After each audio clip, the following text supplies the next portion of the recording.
Good evening, all of you. Today we are going to study the revision of our 10th biology chapter. How do organisms reproduce? All of you know in this chapter there is information regarding asexual reproduction, different type of asexual reproduction. Then reproduction in plants. We have to see the reproduction in plants, and after that reproduction in human being and reproductive health. These are the subtopics under this how do organisms reproduce. Now one by one we are going to see. तो पहले हम देखते हैं reproduction क्या है और उसका significance क्या है. आपको मालूम है रिप्रोडक्शन यानी कंटिन्यूटी ऑफ द स्पीसीज.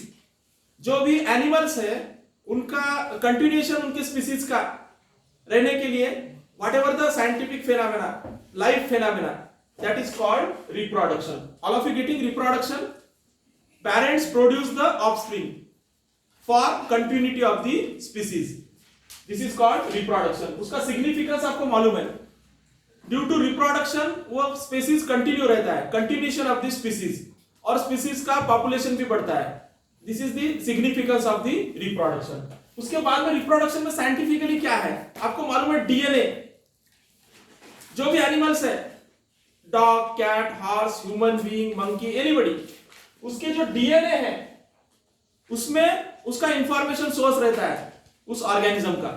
तो ये डीएनए जो इंफॉर्मेशन कैरी करते हैं पेरेंट्स से ऑफस्प्रिंग में, इस तरह से जनरेशन टू जनरेशन उस स्पीसीज का जो मैकेनिज्म है वो मेंटेन होता है. किसके जरिए से?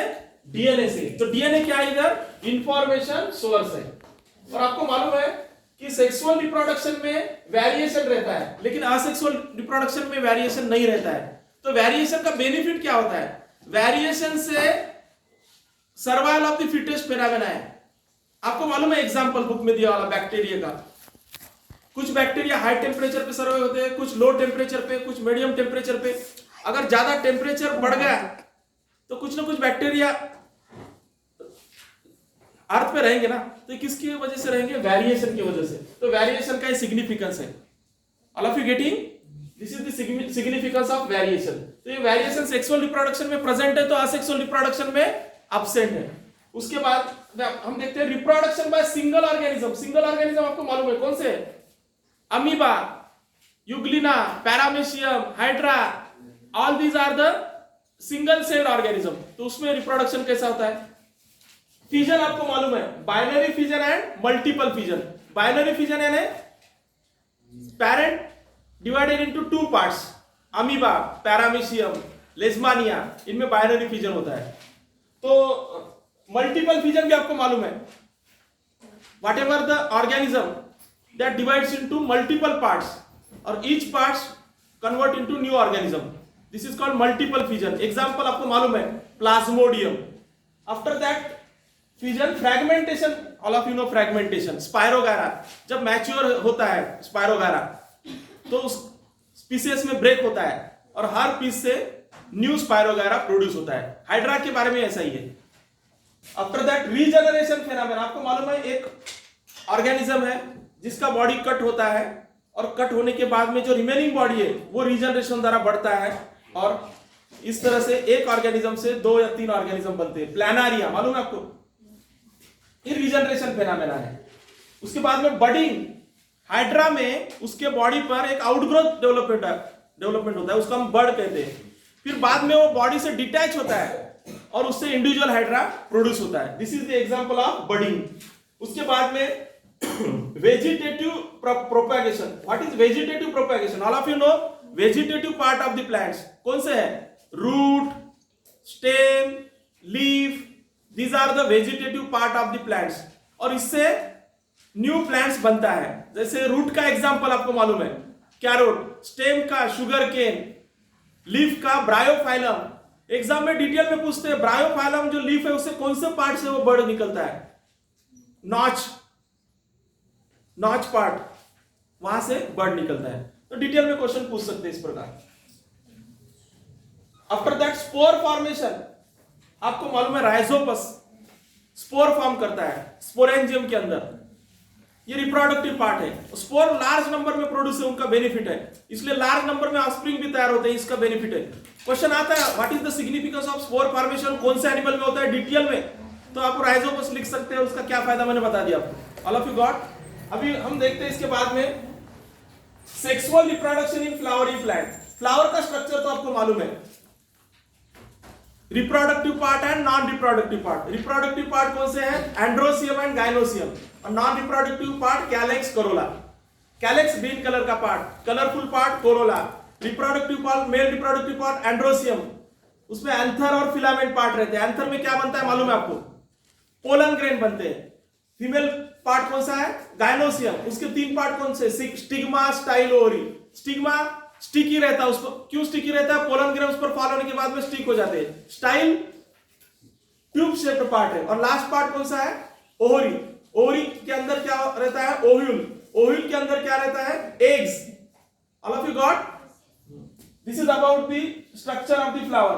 आपको मालूम है यूनिसेक्सुअल फ्लावर और बायसेक्सुअल फ्लावर में क्या फर्क है?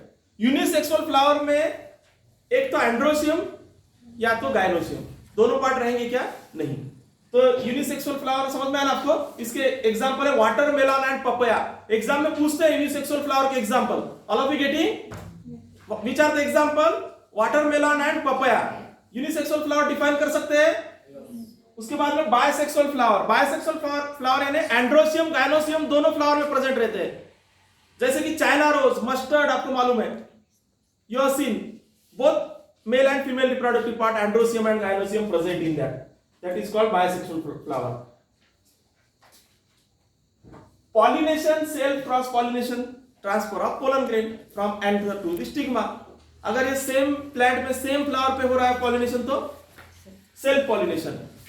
डिफरेंट प्लांट है, डिफरेंट फ्लावर है तो दैट इज क्रॉस पॉलिनेशन। सबको समझ में आया? फर्टिलाइजेशन तो कैसे होता है आपको मालूम है? पोलन ग्रेन जब फॉल होते हैं स्टिग्मा पे तो पोलन ग्रेन से क्या निकलता है? Pollen tube. वो एंट्री करता है ओवरी में, बाद में ओव्यूल में। तो उसमें कितने मेल गैमेट रहते हैं? 2 मेल गैमेट्स। पोलन ग्रेन से कितने मेल गैमेट बनते हैं? 2 मेल गैमेट। एक फर्टिलाइज करता है एग्स को, ओव्यूल के अंदर जो एग्स रहता है ना उसको। तो फिर क्या बनेगा? जाइगोट बनेगा। जाइगोट से फिर एम्ब्रियो बनेगा, ये ओव्यूल के अंदर। और दूसरा मेल गैमेट किसको फर्टिलाइज करता है? सेकेंडरी न्यूक्लियस को। उससे एंडोस्पर्म बनता है, outer covering of the seed, endosperm. All of you getting? This is about the fertilisation. Germination, fertilisation में भी आपको मालूम है ओवरी जो है, ओवरी से फ्रूट बनता है और ओव्यूल से सीड बनता है। जो सीड है हम जब सो करते हैं, हम उसको फील्ड में डालते हैं तो क्या होता है? उससे उसका जर्मिनेशन होता है। जर्मिनेशन कब होता है? जब सीड को सुटेबल एटमॉस्फेयर मिलता है, फूड, न्यूट्रिशन, ऑक्सीजन, तब क्या होता है? सीड का जर्मिनेशन होता है। तो सीड का जब जर्मिनेशन होता है तो उससे 2 पार्ट निकलते हैं, आपको मालूम है, radical and plumule. Downward part जो जमीन की तरफ पड़ता है उसको क्या कहते हैं? रेडिकल। उससे क्या डेवलपमेंट होते हैं बाद में? रूट। और जो प्लूम्यूल पार्ट है उससे क्या डेवलप होते हैं? शूट, यानी स्टेम, ब्रांचेस, लीफ, फ्लावर। ये किससे बनेगा? प्लूम्यूल से। और जो 2 पार्ट रहते हैं साइड में, कॉटिलेडॉन, उनका काम क्या है? They store the food. Okay, this is about the germination of the seed. Diagram in the book you know. अब हम देखते हैं इसके बाद में puberty changes boys and girls. Human reproduction की तरफ आ रहे हैं हम। Puberty changes in boys and girls. Whatever the age of adolescence, तारुण्यावस्था में जब बॉयज या गर्ल्स आते हैं तो उसमें कौन से चेंजेस होते हैं ये आपको मालूम है। बॉयज में चेंजेस कौन से होते हैं? Beard, moustache, correct. आवाज थोड़ा सा फट जाता है, करेक्ट। जैसे मेलनेस साउंड क्रिएट होता है, शोल्डर डेवलपमेंट है, okay. And due to the blood supply to the penis, size of the penis also increases. Testosterone hormone development, sperm production, ये कौन से चेंजेस है? बॉयज के चेंजेस है। और कुछ चेंजेस कॉमन है जैसे कि whatever the sexual organs, development of the hairs, okay. And again pimples due to oily skin due to testosterone hormone. These are the changes in boys.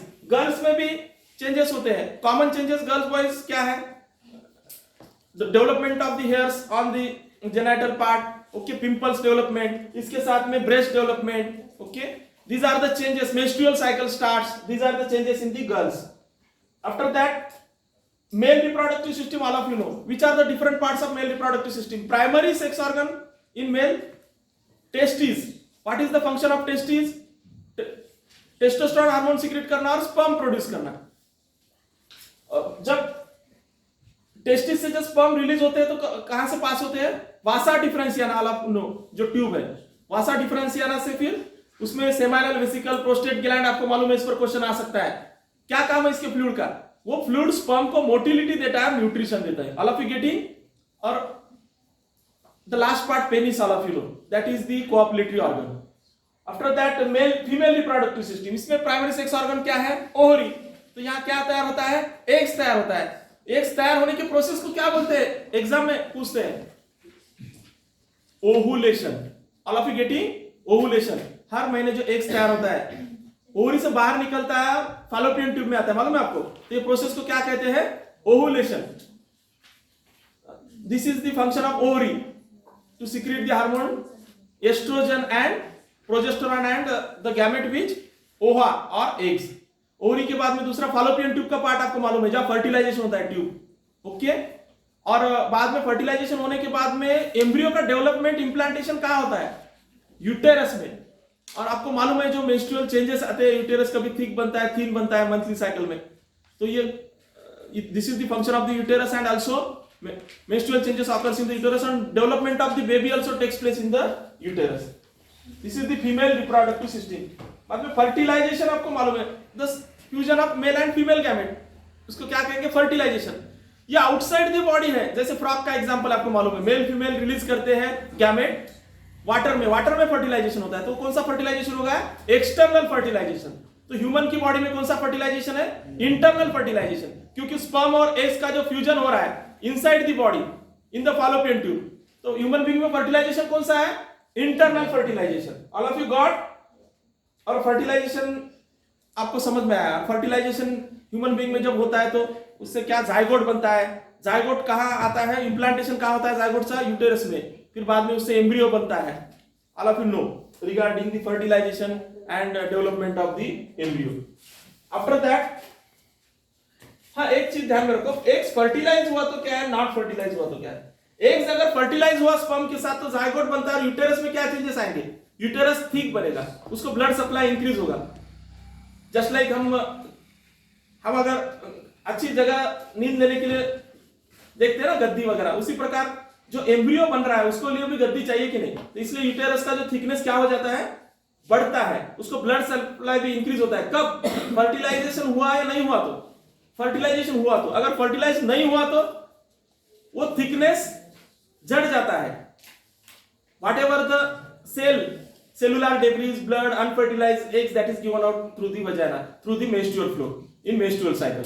अगर eggs fertilise नहीं हुआ तो. Exam में पूछते हैं एग्स फर्टिलाइज हुआ तो क्या चेंजेस होते हैं, एग्स नहीं फर्टिलाइज हुआ तो क्या चेंजेस होते हैं. All of you got the difference?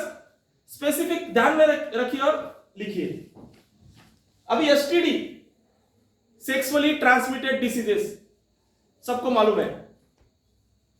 तो इसमें भी वायरल कौन से पूछते हैं और बैक्टीरियल कौन से पूछते हैं. वायरल एसटीडीज कौन से है?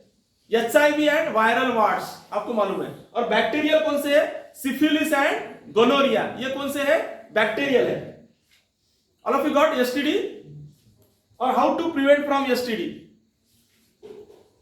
कैसे एसटीडी से प्रिवेंट करते हैं, उसके लिए मैकेनिकल बैरियर्स का यूज वगैरह आपको मालूम है. अब हम देखते हैं contraceptive methods. This is the last part of this topic and this is under reproductive health. तो contraceptive methods actually this is for family planning. तो इसमें किस प्रकार से फर्टिलाइजेशन नहीं होना, स्पर्म और एग्स का फ्यूजन नहीं होना, copulation is occurring but fertilisation is prevented by this contraceptive methods. तो पहला मैकेनिकल बैरियर्स है. All of you know mechanical barrier. Mechanical क्या यूज करते हैं? मेल में कॉन्डोम्स और फीमेल में मैकेनिकल बैरियर कौन सा है? फीमेल कॉन्डोम्स फेमिडॉम कहते हैं, दैट इज यूज्ड.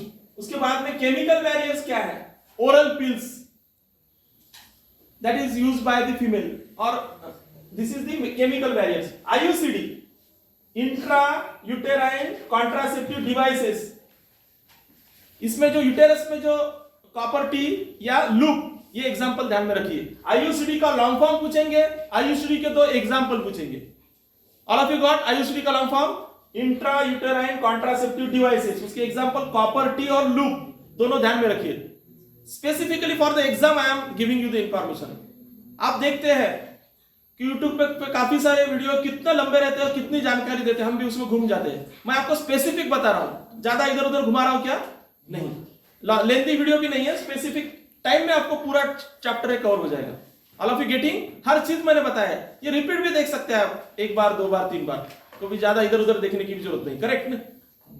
तो अभी सर्जिकल मेथड्स कौन से आपको मालूम है? सर्जरी से भी परमानेंट मेथड है ये, किसके? कॉन्ट्रासेप्शन के। वैसेक्टॉमी और ट्यूबेक्टॉमी। वैसेक्टॉमी यानी मेल ऑपरेशंस, वासा डिफरेंशियला कट करते हैं, इसलिए स्पर्म जो टेस्टिस से निकलता है वो इजाकुलेशन में आएगा क्या? नहीं। और ट्यूबेक्टॉमी यानी फॉलोपियन ट्यूब फीमेल में कट कर देते हैं, जो ओवरी से जो फॉलोपियन ट्यूब में एग्स आता है, स्पर्म के साथ उसका फ्यूजन होगा क्या? नहीं। उसके बाद में prenatal sex determination prohibited by law, this is for your social awareness. हम देखते हैं कभी कभी क्या होता है, बर्थ होने से पहले ही बेबी का सेक्स डिटर्मिनेशन करते हैं, ये कायदे से बंदी है इस पर। ऐसा क्यों करते हैं कुछ लोग? किसी को ऐसा लड़का ही चाहिए, फीमेल फोर्टिसाइड करते हैं, बहुत गलत है ये। उस पर कायदे से भी उस पर बड़ा मुकदमा चल सकता है। आपको मालूम है ना, फीमेल फोर्टिसाइड, अगर गर्ल चाइल्ड है तो उसका अबॉर्शन कर देते हैं। All of you getting? This is prohibited by law और supported by law, prohibited by law के अगेंस्ट है। और आपको मालूम है पॉपुलेशन एक्सप्लोजन के बारे में, तो आपको मालूम है पॉपुलेशन एक्सप्लोजन से हमारा लिविंग स्टैंडर्ड पूरा डाउन हो रहा है। करेक्ट? अनएम्प्लॉयमेंट, काफी सारे प्रॉब्लम्स हैं, ये किससे हो रहे हैं? पॉपुलेशन एक्सप्लोजन से। तो इसका इंपैक्ट भी हमें मालूम होना जरूरी है। इस तरह हमने आज हाउ डू ऑर्गेनिज्म रिप्रोड्यूस, इस चैप्टर के पूरे 1 मार्क के क्वेश्चन कौन से आते हैं, 2 मार्क्स के क्वेश्चन, 3 मार्क्स के क्वेश्चन, सब मैंने आपको आइडिया दे दिया है। अभी जस्ट आपको इसमें थोड़ा सा अच्छी तरह से रिवाइज करना है। सब पॉइंट्स आपको बता दिए, सिर्फ आपको पॉइंट्स इलाबोरेट करने के। तो इतना देखने के बाद में आपको इस टॉपिक में कोई भी दिक्कत नहीं आएगा। मेन चीज है आपका इंटरेस्ट क्रिएट होना, तो इसके अनुसार आप अच्छी तरह से पढ़ सकते हैं। All of you got this topic revision well? सबको रिवीजन सब अच्छी तरह से समझ में आया? Fine, thank you all of you.